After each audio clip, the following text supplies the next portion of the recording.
time to introduce our first guest of the day.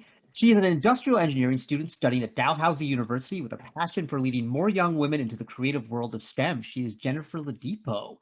Her combined love for mathematics and writing caused her to create the STEM Girl, an initiative at encouraging young girls to view themselves in both a feminine and scientific light through storytelling. With 2 published books and more on the way, she continues to find new ways to describe what fun STEM can be.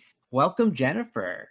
Hi, Karthik. Thank you for having me. I'm so excited to be here. Thank you for being here. I'm really, really excited for this story because like your story, like your stories are cool, but your story is cool as well. And it's exciting to have you on here to tell us what's going on. And also every time we chat, it's such a good conversation. So I'm glad we can like share this with all our audience. So to start things off, you talked about your passions within STEM and how you're interested in mathematics and writing, and you focus on the creative side of things. But often when people think about STEM, it's viewed through this very tight lens where it's very rigid and formulaic. They think of doing calculations, and when people get exposed to STEM at a young age, it's like times tables or memorizing farm animals. That was like my first STEM experience.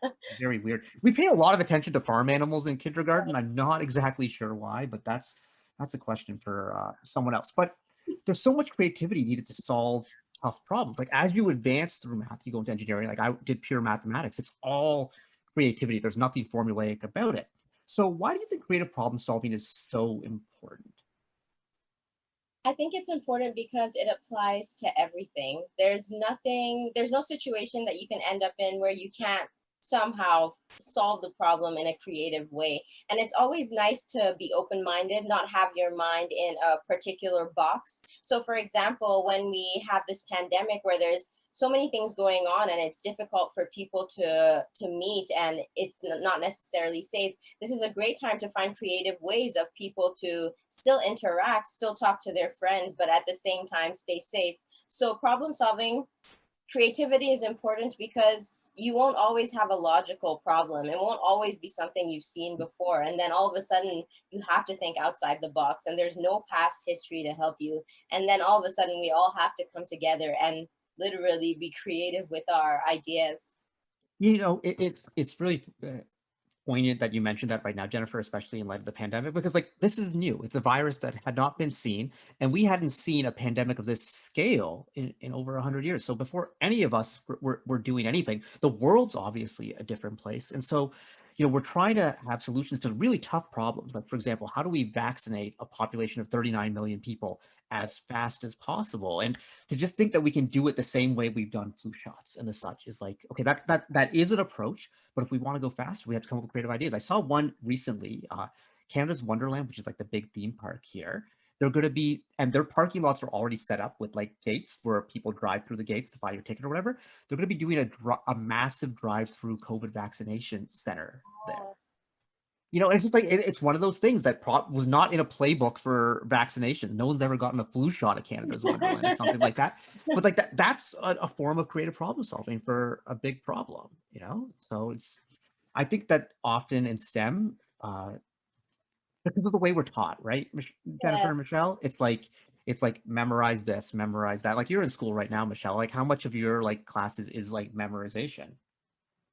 Well, there's a lot. Sometimes the teacher shows you, okay, this is how you do this kind of question. This is how you do this kind of question if there are these variables.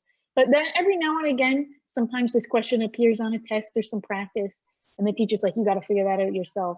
So and when you figure out those problems and you have to come up with a way to solve them yourself, that sometimes is the best feeling when you finally get it. Definitely. So yeah, so I'm glad there's at least a little bit of that creativity creeping in, but there's still, if you get the question like this, answer it like this. If you get the question like that, answer it like that. And shout out to all the amazing teachers out there who are finding ways to bring that creativity into the classroom, because we think, so because we talked about this, it seems so rigid or whatever, but there's so many teachers who are doing creative things. I remember when I was in high school, we had this one teacher, and so we'd just been doing like normal like geometry stuff, whatever.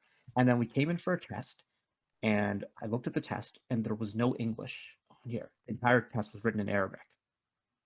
It had numbers, but it was written in Arabic. And we were all just like, what? He's like, well, you're all smart, figure it out. And we had to use contextual clues up to what we'd been learning, looking at the diagrams to anticipate what the teacher would be asking and to come up with this. And like, I stared at it for like 10 minutes. I didn't know what to do. It's like, okay, like I can do this or whatever, you know? And that's not like that's problem solving, you know? Like, you know, when the Egyptians were building the pyramid, there wasn't a robot doing it. You know, it's really, I don't know, it's cool. It's interesting. Michelle, do you have a question for Jennifer? Yeah. So I know, you know, it's easy to focus on the positive stories in STEM and stuff like that, because, you know, who doesn't like to hear a feel-good story? But there's really no journey without a little bit of failure. So how has that affected your journey? Oh, okay. Yeah, that's a really good question, Michelle. I failed like super hard, like hardcore. And I'm okay with saying it now because the time has passed. But in my first year of engineering, I was in chemical before I went into industrial, or the second year.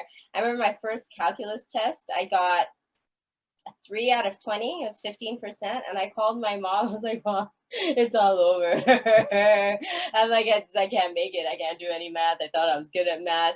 And this happened a couple times where I didn't, and I dropped the course. And there were a couple of courses where it wasn't even that I did the course, I just failed the exam. And it takes you a second to realize you probably should study a bit more.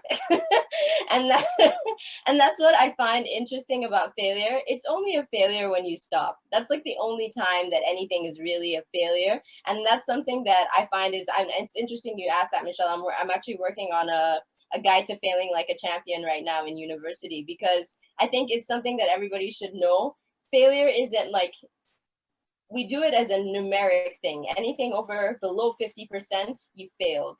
And really, in real life, it has nothing to do with a percentage. You could fail 90% of the time, 99% of the time, and the one time it works and everything works out, at the end, everyone's like, oh, you're such an all-star. But it literally failed 99 times, right? So I guess you have to ask yourself, is the failure the fact that it didn't work, or the fact that you stopped? So I think changing the definition of failure, that's what this journey taught me. I failed, and I failed hard, but it just taught me that you could just keep doing it, and that's how you succeed. I love that, redefining success, redefining failure. But like, if you think about what goes on a first robotics competition team, where you fail over and over again. Everyone, like, we got some of the best robot builders on the world who are coming on for the next segment, and I'm sure they can talk about the amount of times that their robot, you build the robot, you put it together, and the first time you go to run it, it's just like, oh, it doesn't move, or like the arm glitches for a bit, and then, or like something smokes, and it just goes over and over again. But that's normal.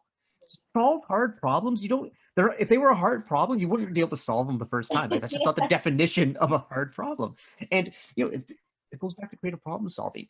You won't become a creative problem solver unless you fail, because your first approach is going to be like kind of straightforward, go at it. But failure encourages you and shows you that, hey, you've got to try different things. You got to do different things. We need to like embrace failure and not, I thought it was so cool. You came out here, Jennifer, and like you're coming on the show as like a role model, and you're like, yeah, I failed hard.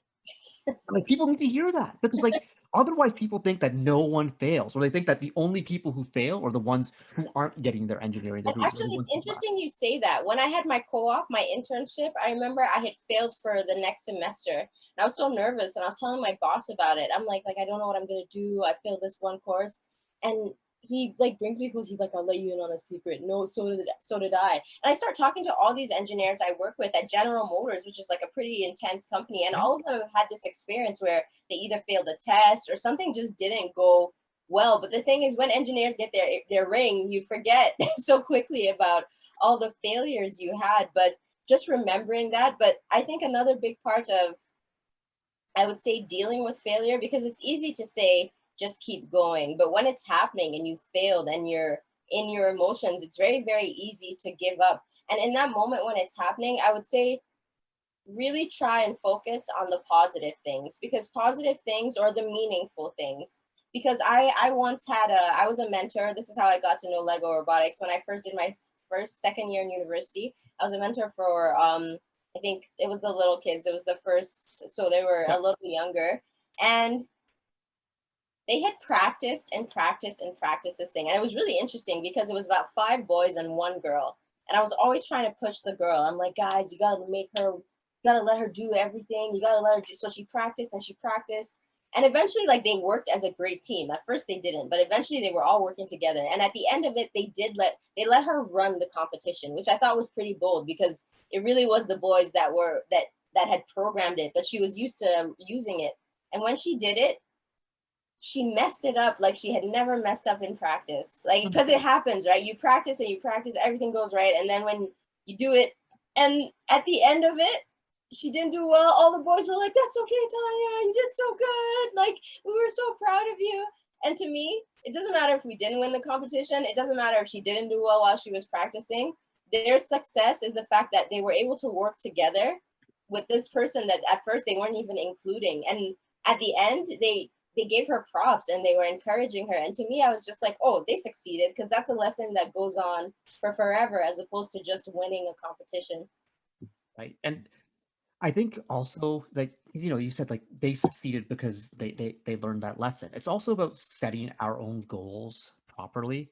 And you always want to set your goals such that they're attainable, but like you have to reach to get them. You don't want it to be too easy where it's just like, okay, you got it. You don't need to do anything creative, whatever. Or you don't want to set them too far where you're setting yourself up for failure, you know, where you want to, you know, put it out there where you can reach it. But like my goals aren't going to be the same as Michelle's goals, and aren't going to be the same as Jennifer's goals. And the three of us could be sitting together in class, but we could all have different things where my goal might be a certain mark, or, you know, my goal, your goal might be, I want to really master this one unit because this is something that I wasn't, you know, or Michelle's goal might be, I want to, I'm interested in something here, you know, but like it's all different, but you have to set goals. And one thing that I think is really important in this is when you set a goal, write it down so it doesn't move. Because I know I personally, I'd love to hear from the two of you. I'm guilty of having moving goalposts where I set a goal and then once I've achieved it, I'm like, oh, that wasn't good enough. I need to do this much more. Yeah. And I think that's a little bit of a trap. Have you felt that before, Jennifer? I definitely have, and I think it's actually that's why I think creativity, science, engineering, philosophy are all intertwined, because it's a bit of a philosophical question, interesting life thoughts, because you have to ask yourself, when is the goal done? Is it when it's the best? Is it when it's what you think is the best? Because that's also relative. And I found something that has really helped me is cataloging my milestones, no matter how small they are. So I think we're always looking for big wins. Like, you want to get this big goal done, and you want to get this whole thing done. But I'll even show you right now. Yes. I have this, I have this to-do list book, and you can see, I'll do like a little flip book of it. And it's just every single day, I almost do it twice a day. Every day I just write a to-do list. And every day I tick off what's done. And every day I give myself a percentage. So I give myself a 15, I give myself a 20. And the only time that I am not a complete success is when I have 0. So as long, even if, and I write down, I think also people always want to do their big goals, but you might not realize for you to do your big goal, you have to clean your room. So I write down on my to-do list, clean your room, because it's part of your big goal. If you, one of those people who needs a good environment to work, you clean your room, which maybe takes you an hour, and then you get to work and you're like, oh, well, I feel like I didn't do anything. But if cleaning your room was part of your process, now you've done one thing on your to-do list. So I would say cataloging every little thing that's positive, because your goal is important. But as everyone knows, it's really the journey to get there, right? So that is what makes it fun. So I would say, for failures, just understand them, that every little thing you do counts. You only have to do one thing a day, because if you just do one thing on your to-do list and be proud of yourself and relax, even if it was just cleaning your room, be like, I nailed it, and you did it. Yeah, and you know, it's all about, like, you know, what you can do and what it's going to mean something to you. And like this happens in FIRST Robotics all the time. You know, you're doing FIRST Lego League, you don't need to do every single mission. You know, you can just say, okay, we're going to do these missions. We're talking with the Everybot folks later on, and they talk about how to build a simple robot that accomplishes a certain subset of the game but really masters it, as opposed to, you know, I say this all the time, I'd rather, you know, be the, you know, forget about the jack of all trades is often the master of none. Pick a couple things and just master it. Go one at a time, just as we're going off the list. And, you know, if that one thing is going to clean the room, make this room spectacular, like up to what you need it to be. So that's all really, really interesting. One thing we wanted to talk about, Jennifer, because you've shared a lot of interesting experiences always, but you were clearly a Black woman in STEM, and you understand that race impacts everything that we do for everyone in different ways. Can you tell us about some of the challenges you've faced as a Black woman in STEM, but also possibly any things where you've had opportunities? Sure. It's really interesting because I would say most of the challenges I've faced have definitely been mental as opposed to the way you would think they were. It's not as blatant as you think.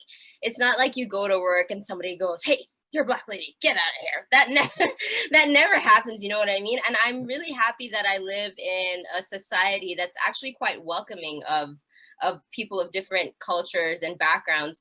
But I will say it's a very, very interesting mental struggle at first, especially when it first starts, because you're trying to convince yourself that you belong in a place where you don't see anybody that looks like you.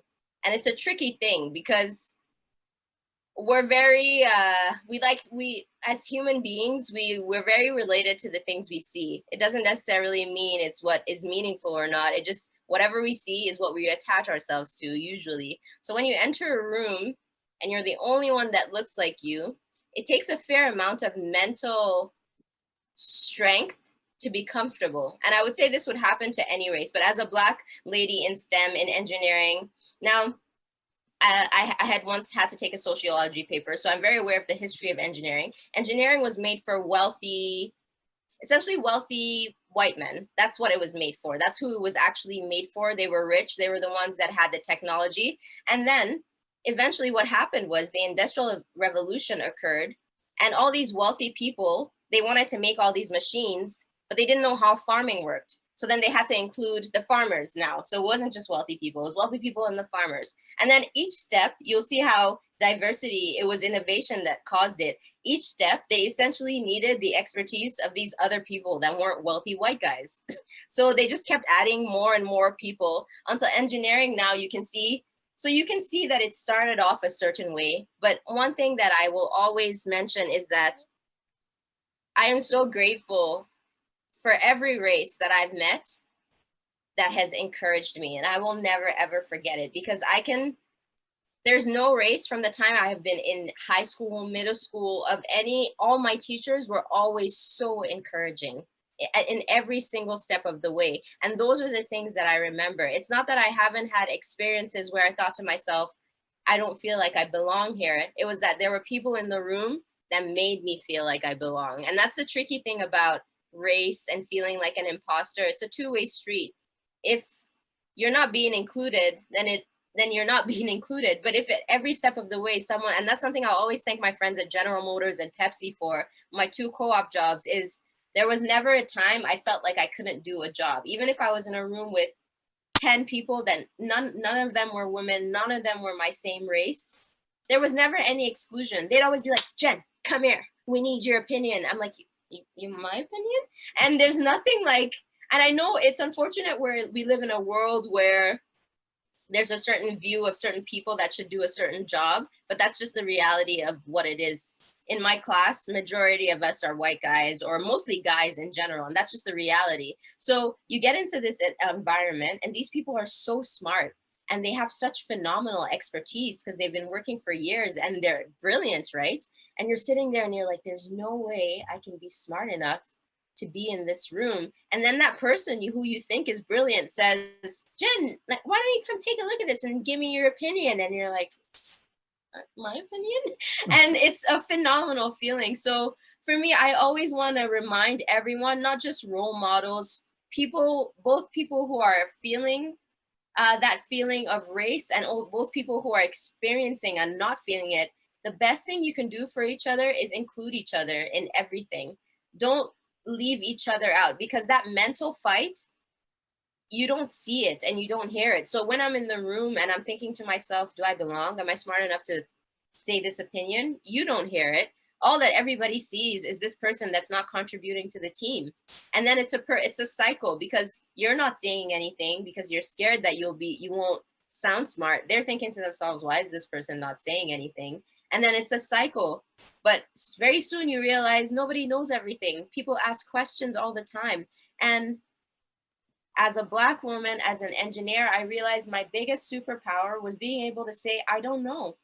Sometimes you don't know, and I'll get back to you. And I know all these things don't sound like they have to do with race, but they helped me in my mental fights to just remind myself that it's okay to not know. It's okay to not always be perfect. You got the job, so you belong here. And once you're more used to that mindset and you start remembering all the positive things you've had, all the positive encounters with different races, it really, really makes a difference. Even from, as an industrial engineer, we're required to take this a psychology course. And in psychology, when you're working with different people with different cultures, they say the only way that you can ever get past is to interact with them. You simply have to interact with everybody so you understand their mental models, their mental maps, find languages that are common, bring them together, and head toward the same goal, as opposed to focusing on the things that you literally can't change. Yeah, there was so much there. Sorry. No, that's good. That's good. That's good. But I love the idea, that you said that you've always, you've had teachers and coworkers who've like advocated and uplifted you. And I think for all of us out there, everyone's in a different position. Sometimes people have been, the outsider in a group, and other times people have been the insider. I think it's really important to remember for those who are the insiders in whatever group, and it could be because you're a guy or for whatever it may be, is to understand that the people who may feel like outsiders feel really alone and not there right now. And just the littlest things by trying to include them make a difference, because you're saying it right now, like it's all those micro incidents like turned into something, and now you're like able to be like confident and have everything going on like that. So it's, I don't know, it's very cool to see that and to hear those kind of like uplifting stories and whatever. I think we've all, anyone who's successful is lucky to have had great mentors and great supporters and people opening doors and people guiding them along a path,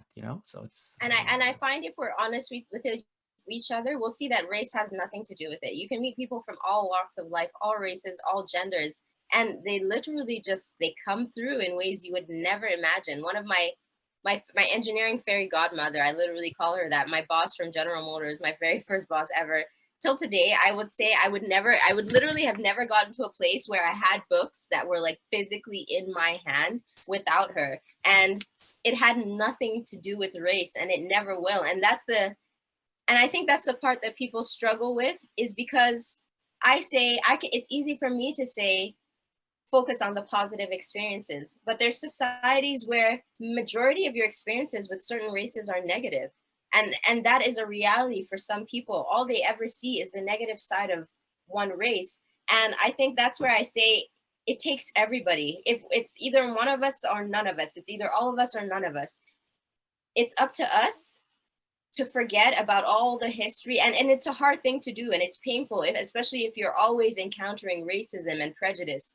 But essentially, our greatest strength is to forgive and to treat people in a way that they're able to remember that we're all the same. So regardless of your color, whether you're white or whether you're Black or whatever it is that has occurred to you, your job is to remind people that they are the same as you. So if you're a white person meeting a Black person, it's your job to remind a Black person that their race doesn't matter. If you're a Black person meeting a white person, it's your job to remember that you need to forgive whatever hurt there is that there might be between any races, and remember that the differences don't matter. So between every race, I think it's all up to us, because there's resentment on either side, to forgive, move past it, and really focus on the things that are the same. And this is one thing, I'll add one more thing, and this is kind of quirky. One of my favorite things about Canada is the cold. Now, everybody says they hate winter, they hate the snow and all that, but I live in Alberta, where it hits up to about -40. Now, when it's about -10, -12, you can still separate things by culture and race. You can say a certain race can deal with the cold a bit more than another race. But when it's -41, -45, you can't separate anything anymore. And I love it, because you're at the bus stop wearing everybody's in Canada Goose, just like, and you're looking at each other. And in that moment, there's absolutely no race, because -41 doesn't care about your color, your hair, what you're wearing. You're just freezing. And the whole time, you can't see race. You're just looking at another human like, why are we here? And they're like, at least we're doing it together. You know? So yeah, that's one of my favorite things about Canada. It almost removes race for you. The weather does interesting things. That is for sure. Michelle, you got another question? Yeah, my internet went out for a second, so I'm not sure what we've covered already.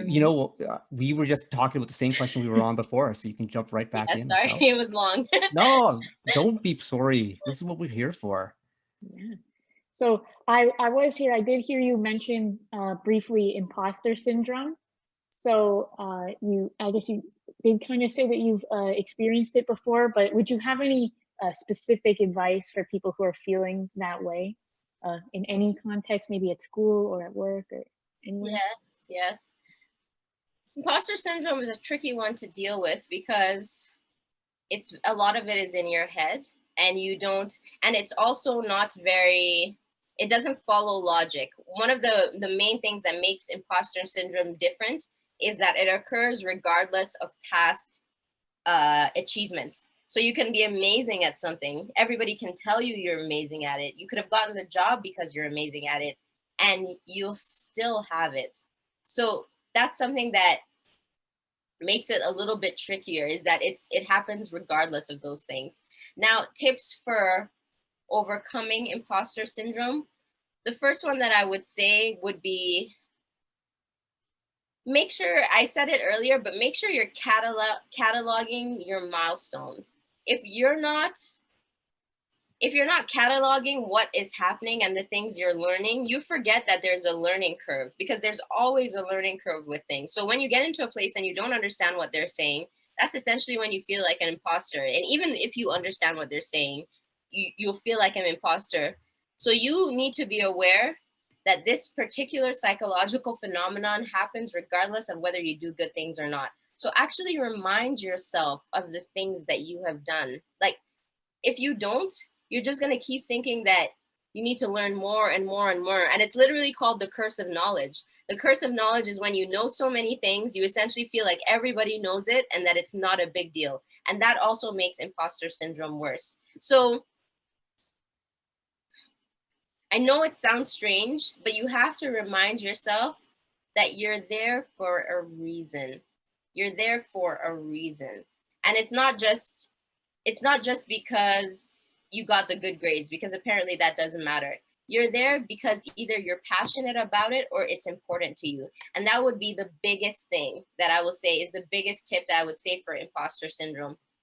Ask yourself, why are you there? Are you in engineering because you're trying to prove something to a bunch of people? Are you in engineering because you want to be a creative person? Are you in engineering? Because if you don't do that, it'll be very, very hard to overcome imposter syndrome. If you're sitting in a room where nobody looks like you and you have nothing to say, it's very easy to succumb to the idea that I guess I don't belong here. But if you sit down and say to yourself, I became an engineer to make this process more efficient, and by God, I will use my creativity to do it no matter what. Even with Lego robotics, if your mission is to make your team better, or your mission is to make the best robot ever, no matter what you're feeling, no matter what mental thing you're going through, you'll fight past it. And that's the biggest tip I would say for imposter syndrome. No matter where you are, even if you're getting the feeling, ask yourself, why are you there? I'm in engineering because I love the numbers. I love the way they think. I love the creativity. So when I would enter a room and I would see nobody would look like me, I'd say to myself, well, I'm here because I have my own perspective and it's different from yours. And that's my second tip. So tip number one, I can't remember what I said, but tip number two is that when you're in that room, remember that you have value just because of your different perspective, right? It's not just because you've done all this education. Essentially, almost flip it on them. You're in a room full of, let's say, I don't want to use any particular, let's say you're in a room of 15 orange people who only think an orange way, and you're a blue person and you think a blue way. In your head, you're thinking, I don't belong here. All these orange people have their own orange ideas. Until you need somebody with a blue idea. You don't even know when you might need someone with a blue idea. So if you're ever feeling it, remind yourself, you almost bring you bring indescribable value just because you're the only one like that. Even being just a girl in a room full of guys, we don't all think the same. We don't have the same experiences. So instead of thinking to yourself, I don't belong here, think to yourself, what can I bring here that these people have never heard of? Then all of a sudden, they're not sure if they belong. Boom, you flipped it. But we want everyone to belong. But I just mean, you can always make it, you can always bring something to the table that no one has ever heard of. And don't be scared to say it. Even if it doesn't sound right, even if it's a crazy idea, it might be a crazy idea that might just work. So make sure you say it. Yeah. And the other piece of advice I have is for the people who do feel like they belong in a situation, understand that that's a pretty big privilege to feel that way, and then seek out, look for others who might feel like they don't belong, and encourage them and remind them that they belong. You know, the littlest gesture of uplifting, of saying like, hey, you did a great job here today. This is awesome. Like, helps, and it makes a difference. And so that's all really cool. So we've had like this great discussion. We've gone like all over the place, but Jennifer, you're here for many reasons, but one of them is you are a published author. I want to talk about some of these books. So can you tell us about your books? Sure. So I have two here with me. I have She Did What. This one is kind of special because it's like the first book I ever got printed that got delivered to me. So it's like, you can tell I've been through it a couple times. And this is my second book, The Red Elephant. I'll tell you a little bit about both of them. So this is a series called She Did What, and it's a work in progress. Actually, a really good, interesting lesson in failure, because one thing you'll learn is if you're making a book with pictures in it, you definitely should edit the entire book before you make the pictures. And I'm talking about the concept as well, because you will find that halfway through or at the end of the book is not when you want to start changing the pictures. So this series is called She Did What. So it's just all about little girls. She did what? Yeah, exactly like that. That's how you have to say it. I'm learning. She did what?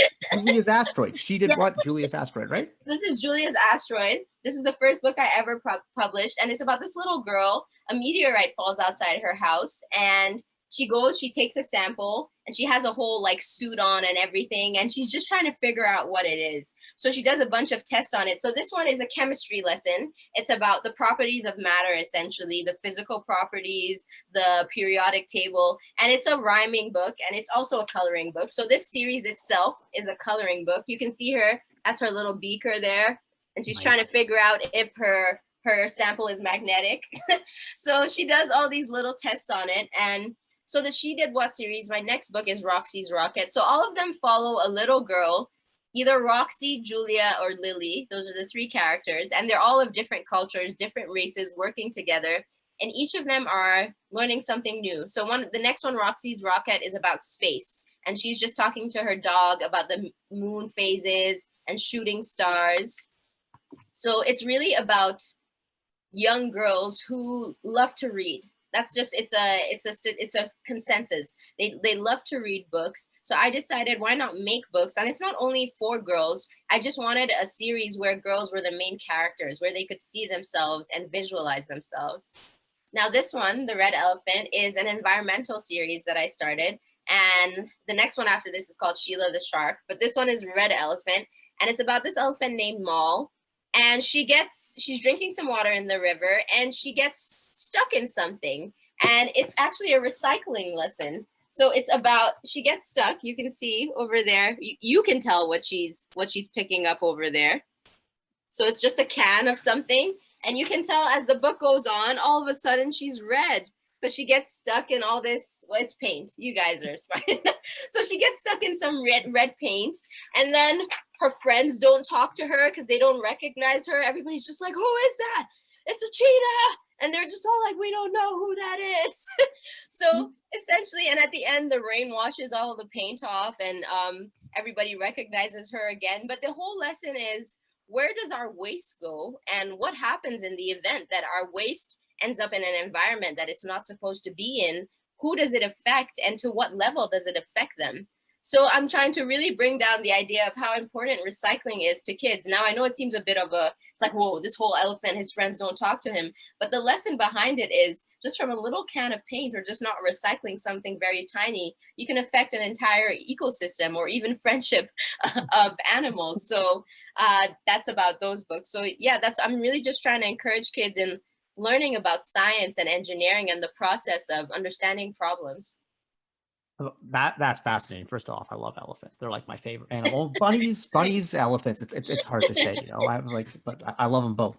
So that's really cool. But we're gonna pause right here for just 1 second. So if you're interested in Jennifer's books and maybe you want to win one, we're doing something today right here on the show. We're gonna be giving away 2 copies of her first book, the first book she mentioned today. And here's how you win. The first one's gonna go to the first person to write the title of her book in the Twitch chat. And the second book's going to go to the first person to write the subtitle of the book in our Twitch chat. So go ahead. Our moderators are watching. And if you do win, if you, our Twitch chat, they'll let you know what's going on. Send an email to communications@firstroboticscanada.org, and then we'll get your address and we'll send you a copy of the book that you should know the title of. And right away, I see that Swaggy P is the first one to respond. I think I might have to say the First Canada staff members are not eligible to win the prize. Sorry, Swaggy P. Sorry, Dave, but you know, we'll see what it's going. But the books sound great, and you said you're going to continue writing, correct? Yes, I'm working. I'm really excited right now on a novel that I've just finished. I'm in my editing process, and that one's really exciting for me because it's a novel for kids, probably grades 6 to 8, and it's just about these little kids in a boarding school. It has a very Harry Potter feel, but it's mostly about science. So it's about these kids that are somehow stuck in this boarding school and they have to get out, and they're using all these science things to try and get out. They use like traveling pigeons, but they don't know how they work, so they have to read up on them. So it's just really cool. I love the sound of it. We got a question from chat, and it's a really good question. Sure. Where do people buy your books, Jennifer? On Amazon. If you go on my website, thestemgirl.com, I have a bookstore section. If you go on the bookstore, the only one that you can get right now is Julia's Asteroid, but the Red Elephant is going to be available by the end of the week because my editor was looking at it. And by the end of the week, the Red Elephant will be available. If you go on my website, again, thestemgirl.com, and go to the bookstore, Julia's Asteroid is right up there, and the Red Elephant will be up by the end of the week. All right, so thestemgirl.com. Check it out. There's all sorts of good stuff on the website. Oh yeah, I have a podcast. That one is also really fun. It's called Engineer Your Life, and it's just about, it's like nothing too serious. It's just about giving people standard operating series for anything in life. So if you want to be a good musician, I'm going to have musicians coming on talking about what's a list of things you can do to be a good musician. So this month we're talking about Black History Month. It's Black History Month. We're going to be talking about Black mental health and what different people and races can do to make sure that their mental health is healthy when they're going through tough situations. Well, that podcast sounds great. I think you should check it out. You know, Jennifer, since you come on our show, if you ever want someone from First Canada or, you know, one of our youth council members to come on your show to chat, we can make that happen. You know, I'd love to have you guys on. I see something. Oh, I see a collaboration, Michelle. Exactly. Yeah, let's make this happen. You know, like, come on. It's just, there's so many good vibes here, and like I think, you know, and like you said, you had your experience mentoring First Lego League, and you learned a lot from that. But I think that so many of the lessons that you've learned like are so ingrained in what we do in First. I just think it's just such a natural. And actually, we have a bunch of copies of your book now that we're going to be using as prizes to get more attention to and this. That's super exciting. I won't lie. And I'm not sure yet, but I've been working on a book about Lego robotics. I haven't shown anyone yet, but it's actually super exciting. And I'll tell you guys about it later. Well, I can't wait. And we definitely want to be involved in this in some way and to hear anything more about that. You know, we are coming up towards the end of the show. And Jennifer, I just wonder if you have any like final words for our audience. You've dropped so much wisdom already. But you have like any other gems? The only thing that I would say is, I want to put it in a quote. Life is either a daring adventure or nothing at all. No matter what's happening, go for it. If it's not working out, keep going for it. And I know people say it a lot and it's reiterated a lot, but it's because in that moment, when everything is not working out, the temptation to give up and let go is so, so strong. But even if you just hear me repeating it in your head, anyone, don't stop. Just keep going, no matter what. I love that. I love it. I'm going to give you one last chance to plug something, Jennifer. Because earlier before the show, you told us you're doing a reading of your book.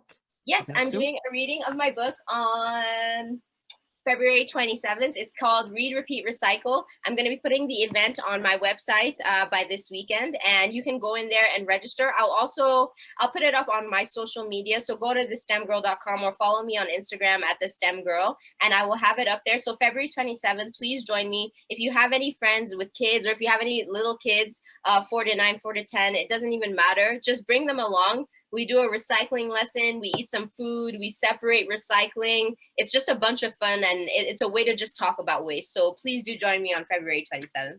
That's awesome. You know, Paul Thank Keenan's you. Swaggy P from the First Canada staff seems really interested to get his granddaughters involved so he can bring the little swaglings onto the show. It'll be Awesome. a great time. Jennifer, thank you so much for being here today. This was so much fun. We need to do more stuff together. We want to hear more about this Lego book. We want to keep you involved in FIRST. And, you know, once we have big in-person events again, who knows, we can have like a reading of your book or something in person. Yes, I'm read. there already, Karthik. We have ideas. Let's just get this pandemic over. We do in-person events. You can leave Alberta. We can leave Ontario. All sorts of good stuff will be happening. Awesome. Thank you, Jennifer. And everyone, stay tuned. We're going to be back with the folks from NASA and Team 118 talking about the EveryBot after this video from our sponsors. See you, everyone.